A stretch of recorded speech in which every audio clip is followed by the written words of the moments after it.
y oficialmente le damos la bienvenida y bueno, tenemos el placer de tener aquí a Alejandro Gaviria para conversar de la explosión controlada, como decíamos anteriormente, y un poco la idea es para que quienes no leyeron el libro utilizarlo como una suerte de entrada en calor para empezar a discutir y debatir algunos de los temas, y para aquellos que lo leyeron ojalá profundizar algunos aspectos que pueden ser interesantes en este sentido.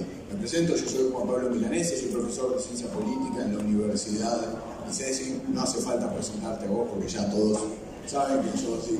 Y vinieron a verte. Y para poder optimizar un poco el uso del tiempo y entrar en materia, creo que una primera pregunta obvia para romper el hielo es, bueno, ¿por qué este libro en un momento como este? Primero, muy buenas noches. Muchas gracias por la invitación. Es la segunda vez que estoy aquí. La primera fue en el 2018, Juan Pablo. En otro momento yo había terminado mi función como ministro de Salud, que fue más larga. En medio de un momento difícil, yo acababa de salir de un tratamiento de cáncer, había escrito un libro sobre otro tema, un poco más poético, si se quiere, más existencial. Esto es más mundano, es del mundo de la política.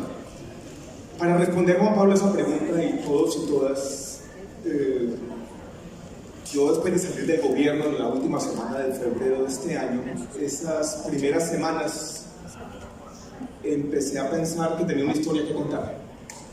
Una historia que yo la podía dividir en dos partes. Primero era la historia de un encuentro y después la historia de un desencuentro. Y que esa historia que tenía que contar podía tener un valor para el país, podía ser importante para reflexionar. Es una historia que se escribe en un momento de cambio, en un momento que, por ejemplo, cuando firmo el libro ahora, a mí me gusta decir, esta es una historia política, pero sobre un momento de incertidumbre, de transición. Esta es la historia, o una historia sobre la política en tiempos difíciles. Y por eso lo escribí, por esa convicción. Como estaba desempleado, también tenía tiempo. Y fue surgiendo el libro. Lo escribí más o menos rápido. Cuando lo estaba escribiendo, este es un detalle de escritura muy interesante, Juan Pablo. Leí un libro que había escrito un escritor de ficción estadounidense, Stephen King, que es muy prolífico, escribe muchos libros. Y él había dicho, yo escribo un libro y generalmente lo meto en un cajón y lo dejo descansar 10 semanas. Eso fue lo que no hice, y a veces he pensado si debería haberlo dejado añejar y mirar las cosas no con esa perspectiva un poco más de mi salida temprana, pero podemos hablar de eso un poco hacia adelante. Pero la respuesta corta, la respuesta breve es, quería contar una historia sobre ese encuentro político primero y ese encuentro posterior. Ahora, también de alguna manera manteniéndonos en el plano de esta primera pregunta, justamente en el libro mencionás el hecho de que esto no es una costumbre de los países latinos y específicamente de los países latinoamericanos, mientras que en el mundo anglosajón es algo que frecuentemente se hace. Buena parte de los funcionarios públicos, especialmente aquellos de alto nivel, terminan escribiendo obras de este tipo de alguna manera también para dejar un legado que puede estar asociado con la transparencia, que es algo que vos mencionás en el libro, pero también me parece con otros elementos que son importantes para tener en cuenta, que tienen que ver con la experiencia misma y con el reconocimiento de aciertos, errores y todo ese tipo de cuestiones. Escribiendo el libro en este caso, ¿pensaste también en algún legado asociado a ese tipo de cuestiones o simplemente era la idea de transmitir la experiencia en este caso? Cuando escribí el libro anterior de Hoy es siempre todavía, cuando había sido ministro 6 años, sí pensé en un legado. Sí pensé que había una historia que quería contar sobre un conjunto de políticas públicas, por ejemplo, la regulación de los precios de los medicamentos, explicar unas discusiones y unas polémicas en las que yo había estado involucrado, muy complejas, por ejemplo, con los temas de propiedad intelectual, las presiones internacionales, muchas cosas que no se habían dicho. En este caso, Juan Pablo, como fueron apenas 7 meses, yo no sentí que tenía esa responsabilidad. Esto es, acepté de antemano quizás, no podría decir trágicamente, que no tenía un gran legado que defender. Y que la historia no iba a ser una memoria de un funcionario que está por muchos años en un gobierno y quiere explicar su legado y quiere contar su versión. sino otra historia quizás más problemática. De por qué no había un legado, quizás. Yo sabía de antemano, y así lo digo en la introducción, que el libro podía tener una dimensión problemática y que mucha gente iba a levantar la mano y decir, no tenía usted una lealtad con un presidente que lo invitó a ser parte de un equipo, de un gobierno. Y eso está ahí. Yo lo entiendo que esa es una discusión que yo estaba poniendo sobre la mesa. Y que me ponía a mí en una especie, no lo voy a sobredramatizar como una encrucijada ética, pero sí en una disyuntiva entre contar mi historia, una lealtad a mí mismo, a ciertas ideas, a una historia, a una visión del cambio social que era diferente a la del presidente. O simplemente decir, es muy temprano, quizás sí debo una lealtad a ese equipo de gobierno. Y yo decidí lo primero. Lo decidí sabiendo que tenía una dimensión problemática, pero no quería, como Pablo y todos autocensurarme. Hay una historia que contar. Y yo traté de hacerlo con respeto. Los mayores críticos de los libros siempre son los que nunca lo van a leer. Entonces se dice una y otra vez que este es un libro de chismes. No lo es. No sé qué opinas tú, Juan Pablo. No hay mucho chisme, ¿no? No, claramente no es decepción, es un poco la decepción, sí, decepción. Sí. No hay grandes revelaciones.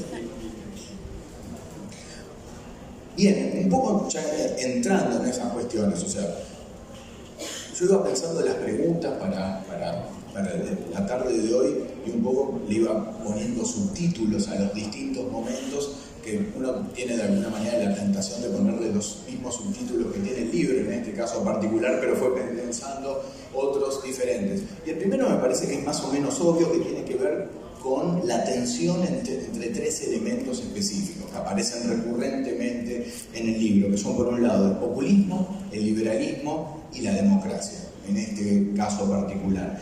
Y justamente, de alguna manera, el libro muestra una suerte de crítica sistemática a lo que se entiende como populismo, en este caso particular, en contraposición al liberalismo, que se plantea abiertamente como más deseable en este caso específico. Pero también recordando y recurriendo a otras lecturas específicas sobre el tema del populismo, me venía a la mente un trabajo de una politóloga, María Esperanza Casullo, que dice: el populismo, más que lo opuesto a la democracia, es un subproducto de ella.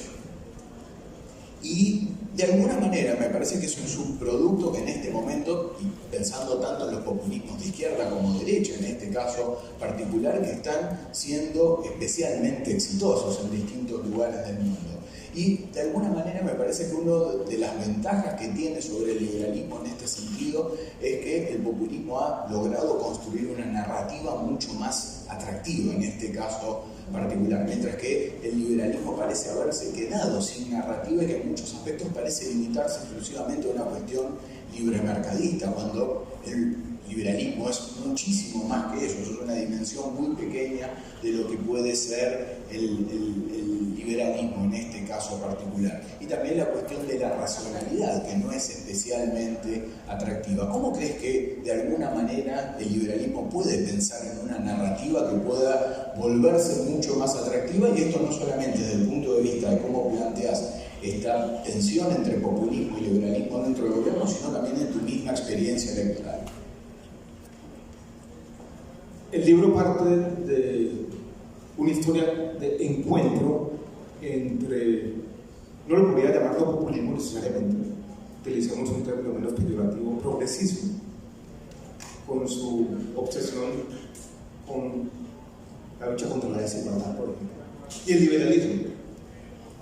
Y parte de una idea de que en defensa de la democracia, esas dos formas de entender el cambio social. Un liberalismo que parte de una premisa que me parece a mí es interesante, pero compleja. Y es que la política tiene límites, compadre. Y que hay quizás una asimetría fundamental en el poder. La destrucción suele ser desenfrenada, la construcción es mucho más difícil. Y que el cambio va a ser más complejo de lo que se dice en las campañas.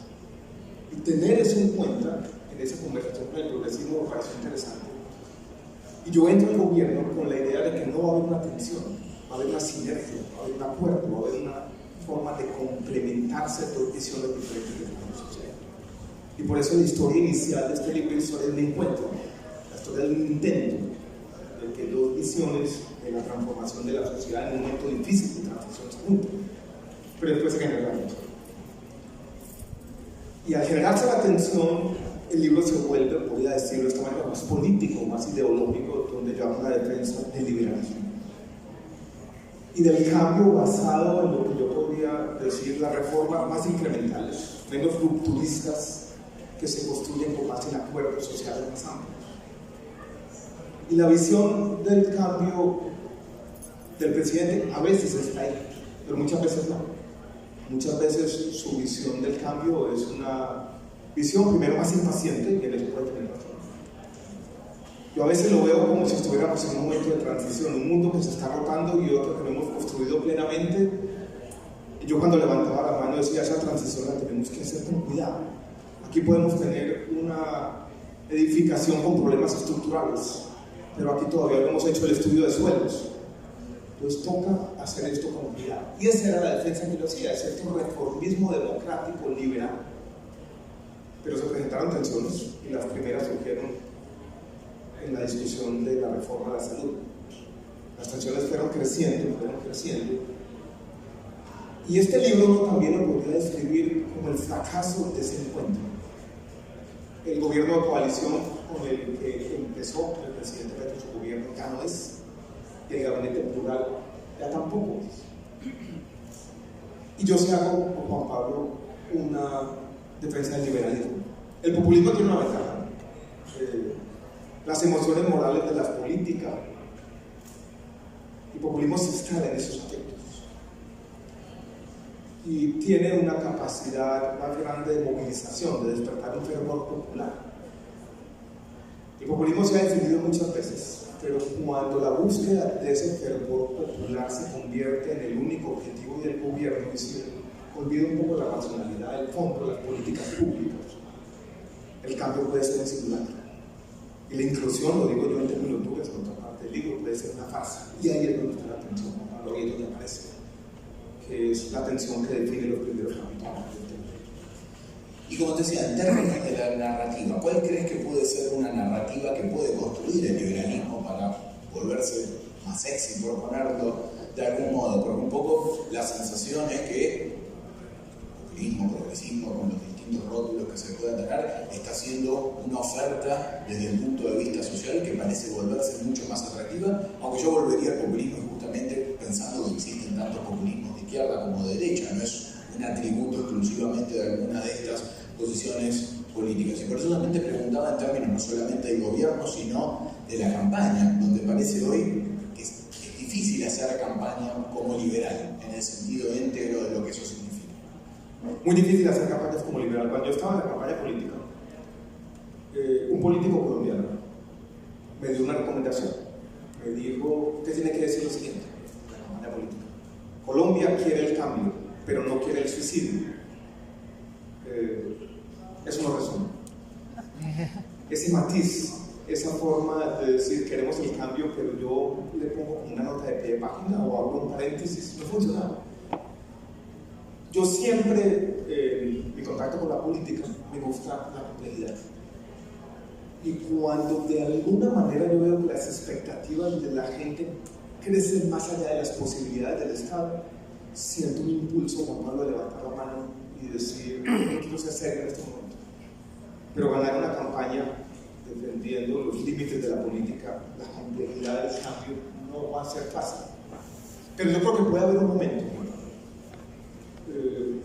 donde la opinión pública comienza a tener demandas que entran en tensión. Y se demanda cambio, pero se demanda estabilidad. Y cuando la opinión pública tiene esas demandas en parte contradictoria, yo creo que el liberalismo puede ocupar ese espacio. No era el de 2022, quizás puede ser el de 2026.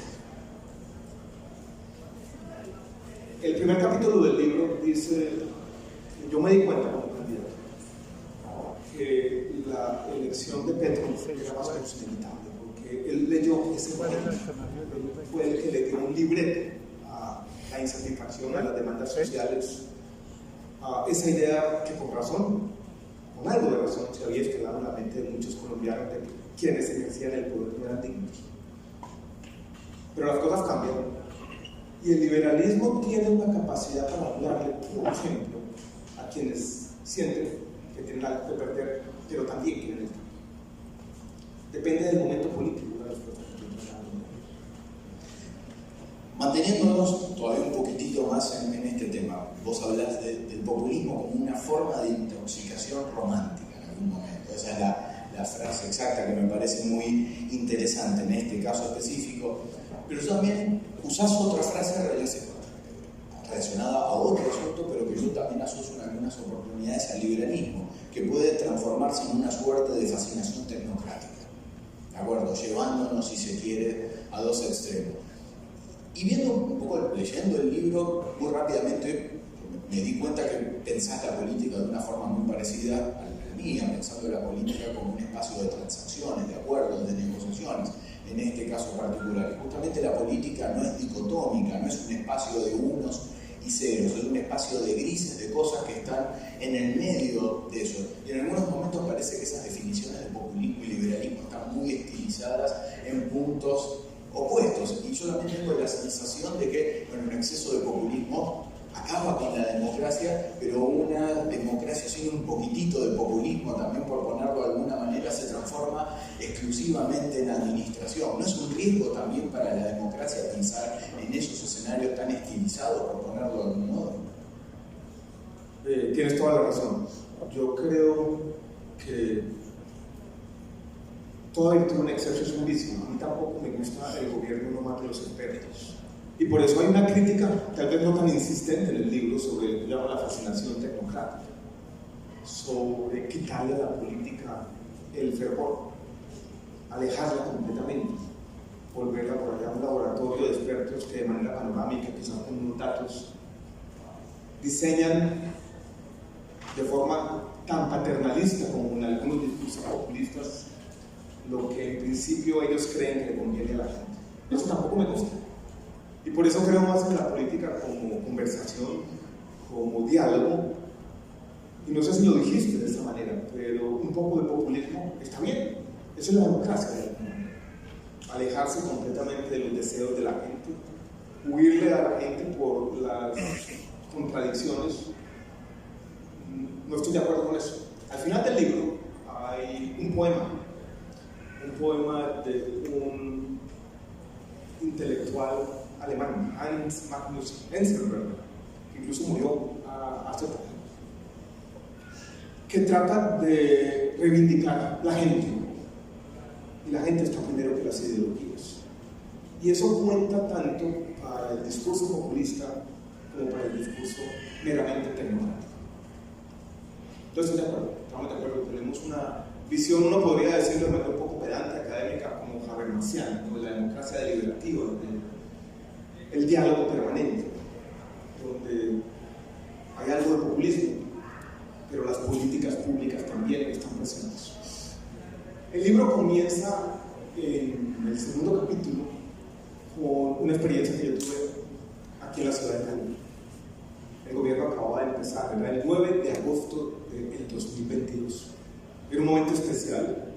El presidente Petro había ganado la elección, había un ambiente de cambio, había esta idea de que la democracia se iba a transformar. A mí nunca me ha gustado mucho la idea política de que con un gobierno comienza una república, o comienza una era, o comienza una época. Yo creo en la continuidad. En el fondo, cuando uno mira las cosas desde la perspectiva adecuada, los cambios siempre son menos abruptos de lo que creemos. Tuvimos una reunión con 50, 100 alcaldes, sobre todo del litoral pacífico. La antesala de la reunión fue la cultura. Yo digo en el libro que la cultura siempre es telonera de la política. Podría ser al revés. Y hablaron 10 o 15 alcaldes, y lo primero que me llamó la atención del presidente Petro es que no tomaba nota. Yo pensé, no lo hace todavía porque está comenzando el gobierno y él quiere presentar su visión. En ese tipo de reuniones, cuando está un funcionario y uno quiere tomar nota de manera estricta, casi notarial, y después responder a las diferentes inquietudes. pero él no tomó nota e hizo un discurso. Yo no sé si llamar Juan Pablo el discurso populista, pero fue un discurso que decía lo siguiente. Decía, el menor desarrollo relativo, la mayor pobreza del Pacífico colombiano tiene una explicación: el racismo. Colombia ha sido gobernada desde el centro a espaldas de los extranjeros. Incluso hacía frases, una frase que ha repetido, ha sido gobernada por los herederos de los dueños de los esclavos. Y como el racismo ha sido la base del problema, hay una solución: la emancipación. He hecho un buen discurso. Y yo digo en el libro, que yo apunté en una libretica que tenía a mi lado, estaban varios de los ministros que habían venido a acompañarme a esa primera reunión que yo hacía. Yo dije, este discurso sería muy bueno para una introducción del plan de desarrollo del país. Pero le falta el capítulo 1, el capítulo 2, el capítulo 3, el capítulo 4, a las políticas públicas, cómo hacer el cambio. Y ahí es donde yo veo, no estoy diciendo que ese discurso no tuviera validez, la tenía como oferta política. Pero si las políticas se quedan ahí, se crean esa forma de despertar un fervor, en esa forma de buscar el afecto de un auditorio, de la gente, de quien fuere, el cambio no va a ser.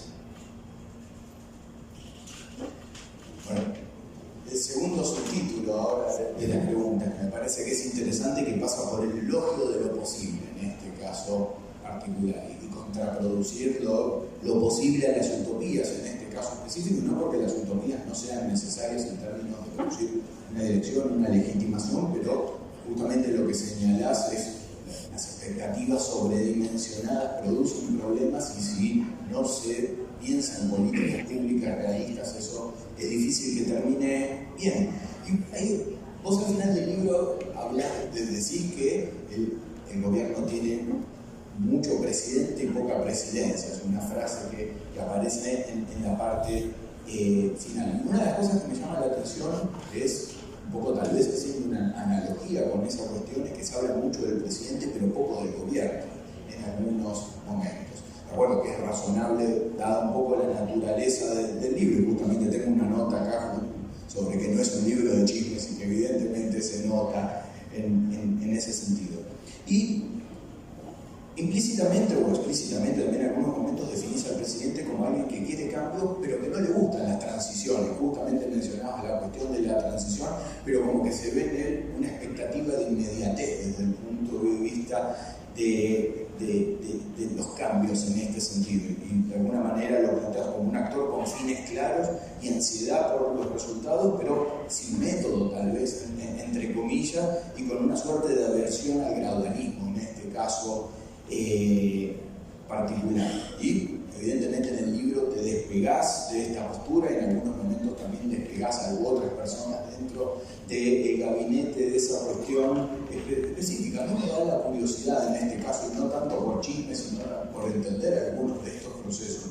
Esa es la posición esta contra la idea del gradualismo, contra la idea de la transición. ¿Es una posición o era una posición predominante en el gabinete, o cuál era el nivel de disputa que había sobre esta cuestión?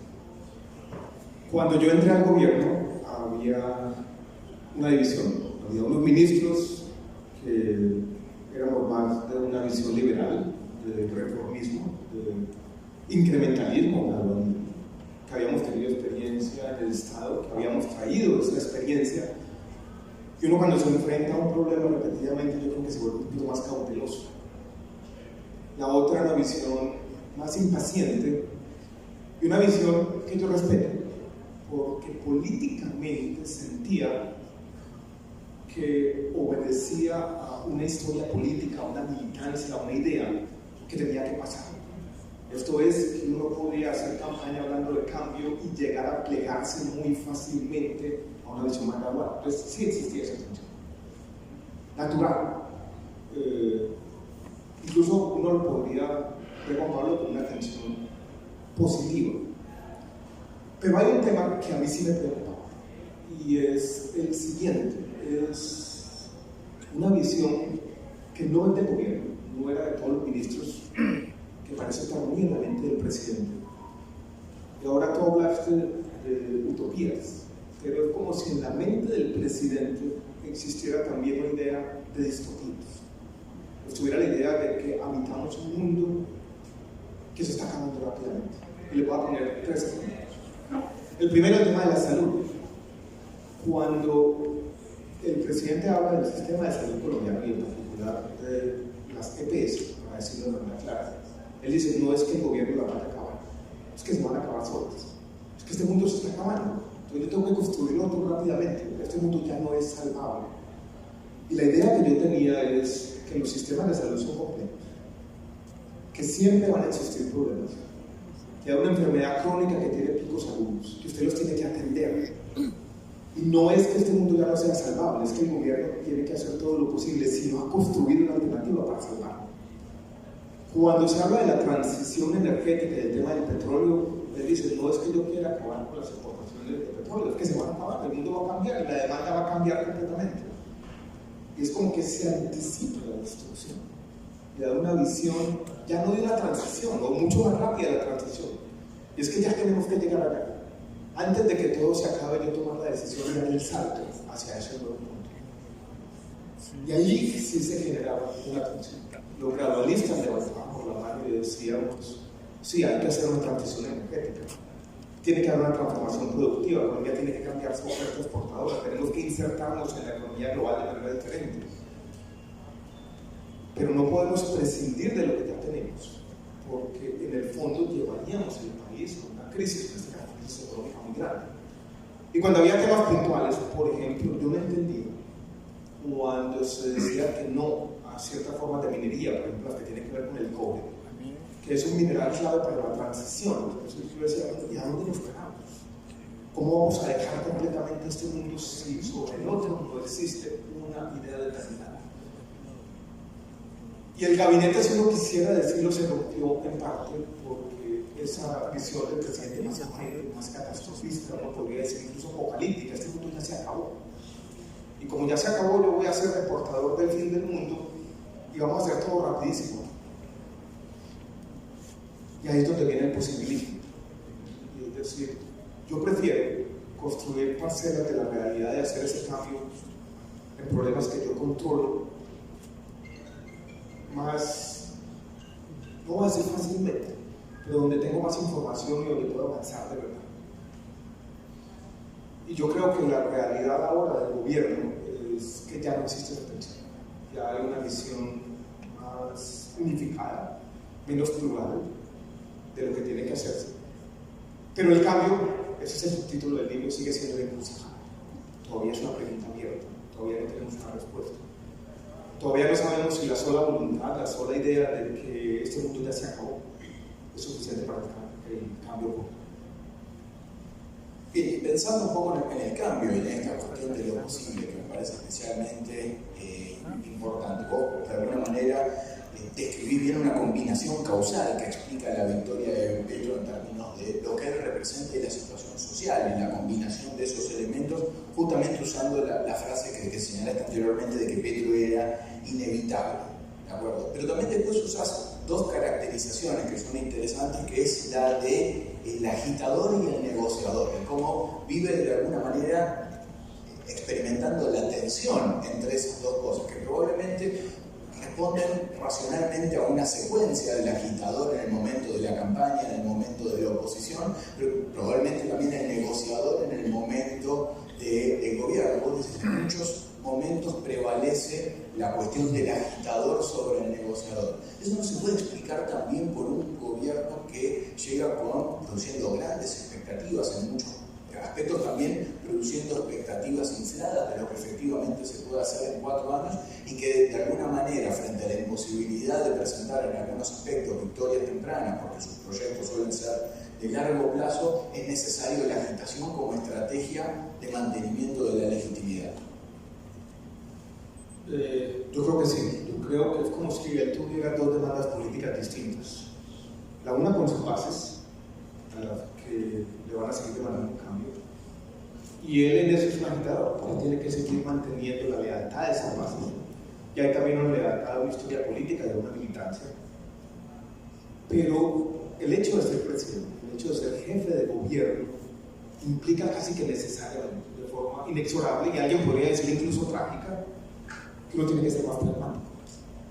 Y el pragmatismo significa negociar, buscar consensos en los diferentes temas. Y esa es la otra tensión que yo mucho les digo, entre la lealtad a las bases a una historia política y el necesario pragmatismo que necesita un gobernante. Ese pragmatismo funcionó inicialmente en el gobierno, por ejemplo, con la reforma tributaria que aprobó el ministro Campo en el primer semestre del gobierno. No ha funcionado tanto ahora. Y yo veo que hay una tentación, o hay una historia trágica, si se quiere. Yo intuyo, y esto es intuición incluso de las diferentes contradicciones del presidente en el Consejo de Ministros en su discurso. Como si él supiera que él tiene que moverse un poco hacia el centro político, tener consensos, tener flexibilidad programática, tener ciertas discusiones. Como que si él tuviera esa convicción, si yo quiero ser un presidente, un gobernante eficaz, me tengo, no completamente, pero un poco que traicionarme a mí mismo, moverme un poco o alejarme de mis instintos políticos. Pero cuando se empieza a mover en esa dirección, él, como si se mirara en el espejo y dijera que no puedo ser un traidor, yo estoy, yo soy el presidente. Y esa tensión que yo digo en el libro no es única en el presidente Petro, y ha definido a muchos gobiernos de izquierda en América Latina. Incluso cito a un economista, pensador del desarrollo, que incluso estuvo aquí en Cali mucho tiempo, fue asesor de muchas empresas y conoció bien esta región en los años 50, Albert O. Hirschman, donde dice, es casi una necesidad ser negociador. La preocupación viene cuando es de mal oportunidad o el agitado, lo segundo, más bien diría.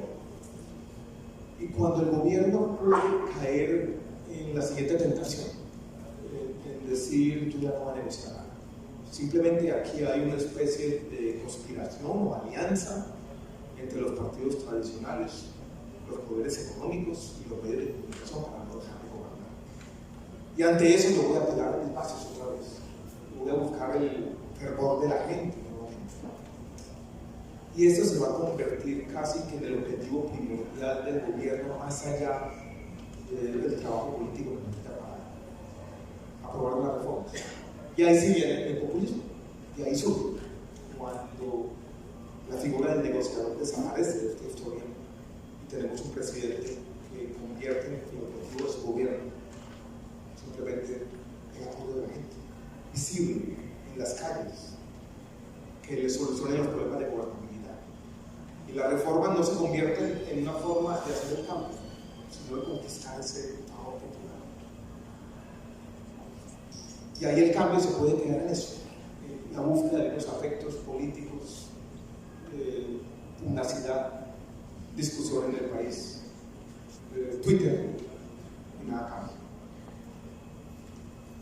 Bien, el síndrome del gato pardo que también mencionas en algún momento. Ahora, recién sintetizaste de alguna manera o ilustrándolo con el caso colombiano, algo que un clásico de la sociología política, Max Weber definió como la ética de la responsabilidad y la ética de la convicción, que permanentemente están riñendo y en tensión desde el punto de vista político. La pregunta que me surge es si a vos se te ocurre, además pensando en la responsabilidad que has tenido desde ese punto de vista, ¿cómo resolver ese dilema en un contexto de lo que vos llamás de forma muy interesante comunidades con grandes necesidades y exorbitantes expectativas? Yo voy a volver a lo que tú dices, vamos a volvernos un poquito académicos. Max Weber, ese es uno de los textos políticos, creo, más importantes del siglo XX. Y era una advertencia. Y era una advertencia sobre todo a los jóvenes. Y decir, yo puedo caer muy fácil en cierta ética de las convicciones, en mis principios, en cierta idea radical del cambio, y olvidarme de la ética de la responsabilidad. Y la ética de la responsabilidad, Weber, yo creo que implicaba algo de lo que hemos llamado como el negociado. Implicaba un entendimiento más claro de la complejidad del cambio social. Implicaba no simplemente entregarme a las masas con un discurso sobresimplificado de la realidad, no simplemente ser un vocero de una suerte de ideología política fácil para despertar el fervor de la gente, pero no tan fácil para gobernar. Y lo que hizo Max Weber fue una defensa de esa ética de la responsabilidad.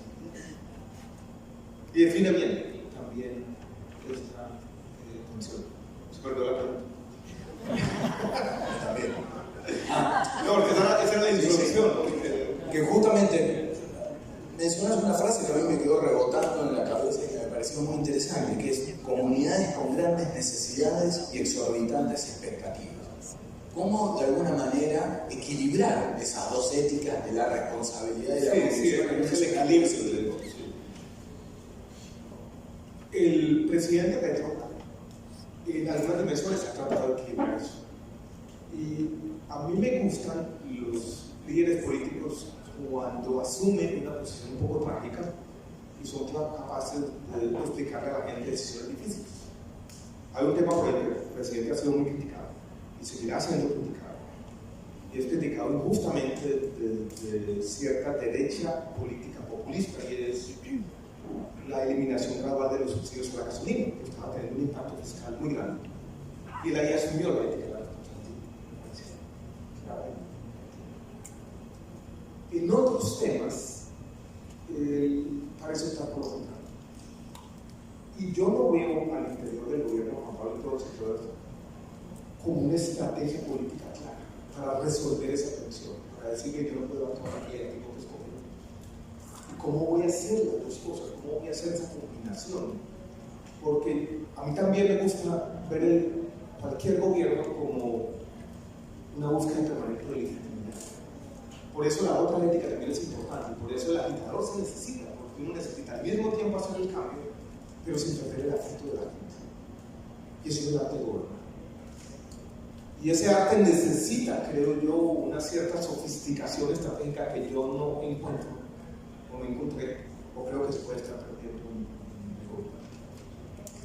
Bien, la última pregunta de este ciclo asociado a lo posible.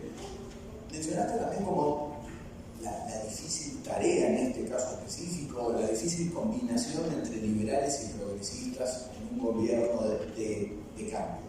Indiscutiblemente es difícil, pero hay casos exitosos de esas características, incluso casos exitosos en la región. ¿Hasta qué punto crees que fue un obstáculo para esta cuestión específica la distancia ideológica que existía dentro de la coalición? En este caso específico, cuando digo coalición me refiero fundamentalmente al gabinete, no necesariamente desde el punto de vista legislativo. ¿Y hasta qué punto era un problema, por otro lado, de estilo, de método, o incluso, aunque parezca banal, que puede ser importante, una suerte de problema estético también, por ponerlo de alguna manera, estético desde el punto de vista de las formas de liderazgo y ese tipo de cuestiones?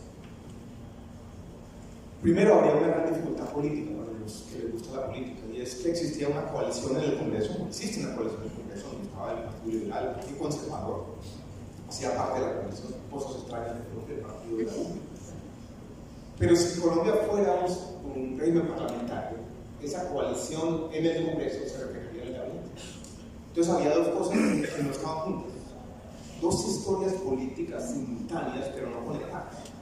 La coalición en el Congreso y un gabinete plural, diverso, pero por ejemplo no estaba a título personal. Si Colombia fuera un sistema parlamentario, la salida de estos ministros del gobierno había causado inmediatamente que la coalición en el Congreso se rompiera. Entonces, esta es una primera parte de la respuesta, Juan Pablo. Había mucha fragilidad política en ese gabinete, porque no teníamos una representación política, estábamos a título personal. Y el presidente intuía que sacar el ministro no tenía ninguna consecuencia o efecto político.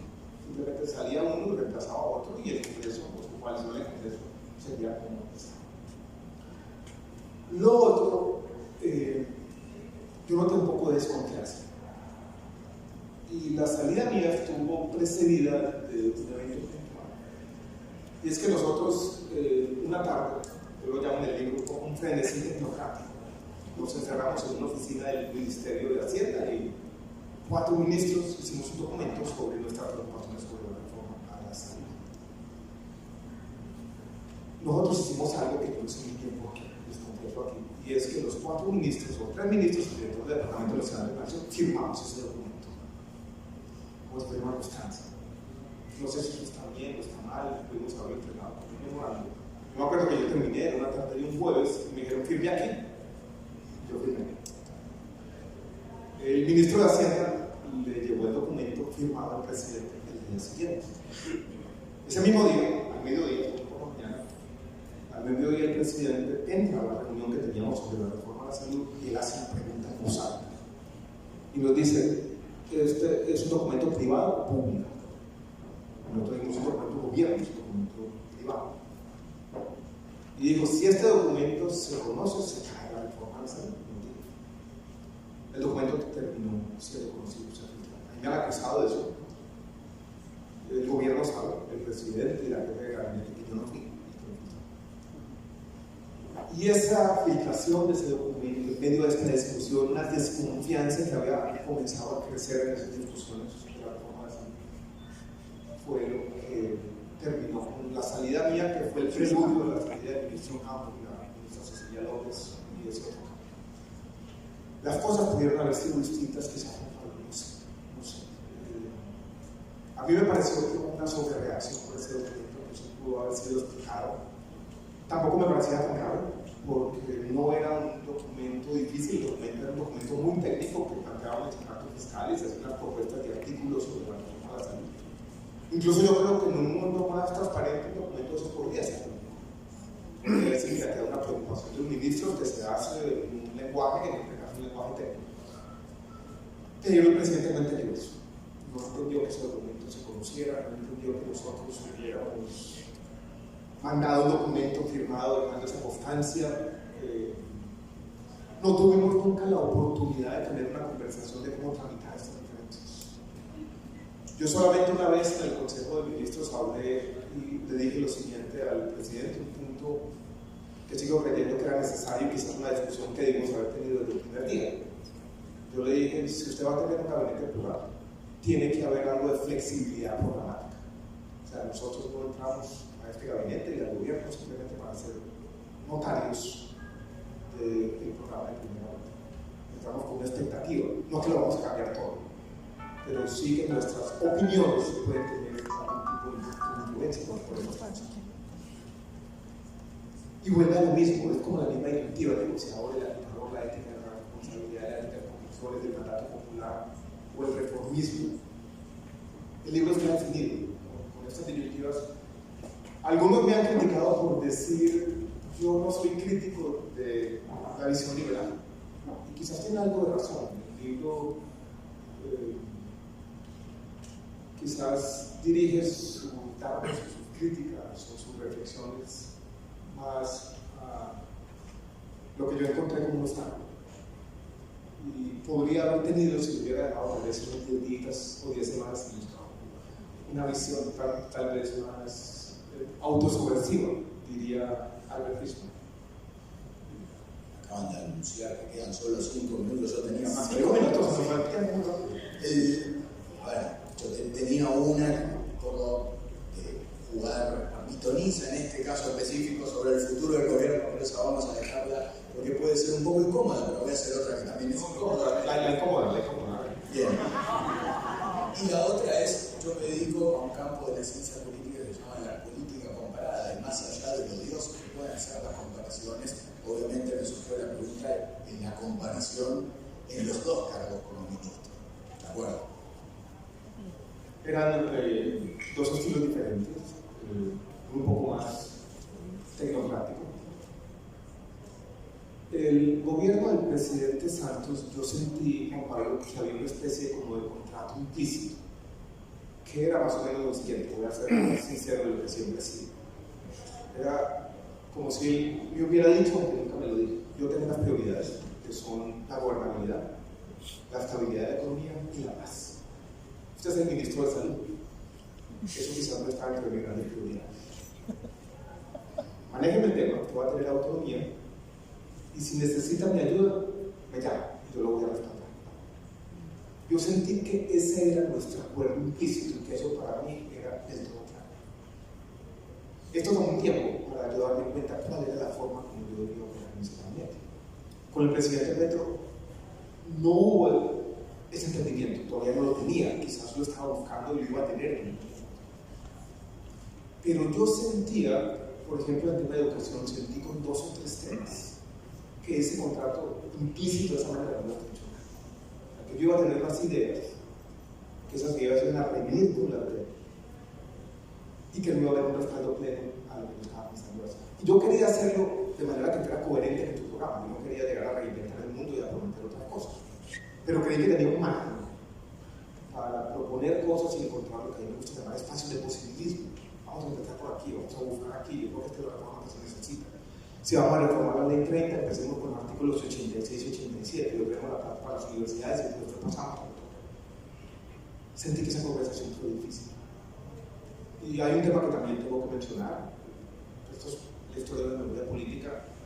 Con el presidente Petro fue muy difícil hablar. Tuve 2 reuniones más bilaterales en 7 años de gobierno.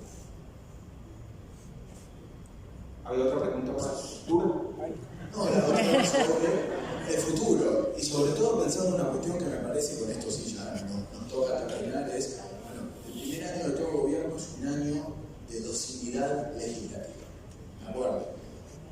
Una vez terminado ese primer año de docilidad legislativa, aumentan los costos de transacción, ya la tarifa de la gobernabilidad es otra. Y probablemente uno pensaría es el momento del regreso de las coaliciones, por ponerlo de alguna manera. ¿Lo ves como algo posible, difícil? Yo he estado muy atento a esa pregunta, Juan Pablo. Cuando tuvimos el primer Consejo de Ministros de este año, el gobierno esperaba que las 3 reformas, laboral, pensional y de salud, se aprobaran antes de junio.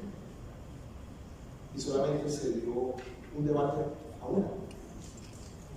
Habida cuenta de eso, yo pensé, el gobierno va a llegar ahora, el presidente habló de acuerdo racional el 20 de julio, va a llegar el 7 de agosto y va a tratar de recomponer la coalición. Y va a haber un esfuerzo político y va a decir al ministro del Interior que tiene que ir a acampar al Congreso. Y yo voy a hacer un mensaje claro en mi comunicación política, decir, yo estoy dispuesto a hacer algunas contenciones, no va a ser solamente mi idea del cambio, sino la que construyamos todos. No he visto ese mensaje. Y me ha llamado la atención. Me ha llamado la atención porque era lo natural de las dificultades políticas que se enfrentó y que van a crecer, como tú dices. Y eso nos lleva a la respuesta sobre el futuro. Si no se va a lograr ese acuerdo, ¿qué va a pasar entonces? Y puede que sea un futuro donde pase muy poco, no se logren las reformas, hay mucha crispación, hay mucha polarización. Hay 2 relatos compitiendo, uno desde el lado del gobierno diciendo no me van a dejar, el otro diciendo usted no está haciendo nada. Y eso nos puede llevar, y esta es la gran preocupación que yo tengo en las advertencias del libro, a cierta inacción destructiva, a ciertas cosas que no se hacen. Y costosa, costosísima. Y costoso desde el punto de vista político y costoso hacia adelante. La frustración. Lo que a mí me gusta llamar los ámbitos privados, disculpar ilusiones. Para todos como individuos, como personas, pero tenemos una gran ilusión de cambio y vemos que nuestra vida no es lo que creímos que iba a ser. Es una labor difícil y eso colectivamente para una democracia, para nuestra gente puede ser difícil. Y eso es el miedo o una dificultad que yo estoy anticipando. Bueno, muchísimas gracias por la intervención. Muchas gracias a todos.